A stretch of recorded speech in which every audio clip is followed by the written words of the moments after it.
Sino ka ba? Ikaw ba talaga si Manny Pacquiao? Katunayan yan, hindi naman talaga ako si Pacquiao eh. Sino ka?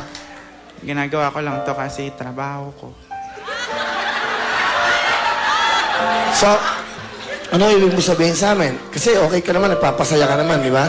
Papasaya ka naman sa mga tao. Pag pinapanood ka, yung mga malulungkot na tao, napapasaya mo. Yun ang importante. Bakit mo ginagawa to? Bakit man? Para makatapos yung boyfriend ko.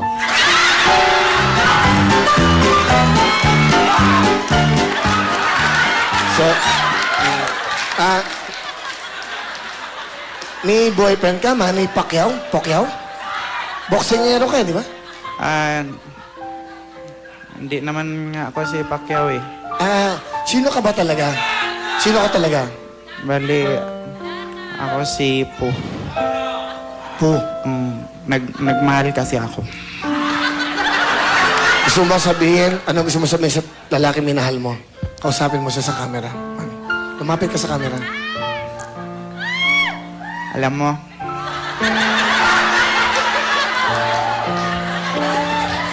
namimiss na kita.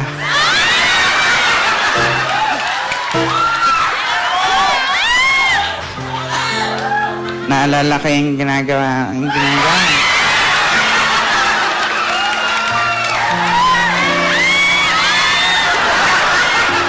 Hindi kasi pinagmamalaki ko siya kasi sobrang sweet sa akin. Ganun. Katunayan nga, sobrang sweet. Bago kami matulog, nilalagyan niya ako ng plastic bag sa ulo. Ganun. Pag hindi na ako makahinga, tatanggalin niya. Sabi niya sa akin, I love you. Siya yung lalaking nagturo sa akin kung paano magtipid sa buhay.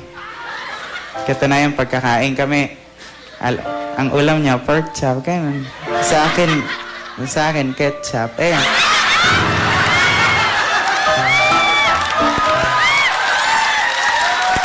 Pero, masaya ako sa kanya. Proud na proud ako. Kasi, never siyang nahingi ng pera sa akin.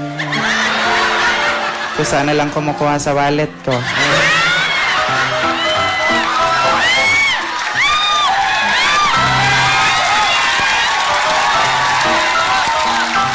Pero, ayun, nagkaiwalay na kami kasi itong mga kasama ko, sinisiraan, malikot daw ang kamay. Kasi siya lang naman na nakakapunta sa bahay eh. Tapos nawala yung ref ko.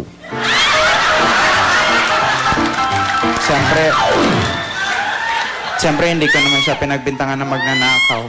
Kasi mahal na mahal ko siya. Inisip ko na misplace ko lang.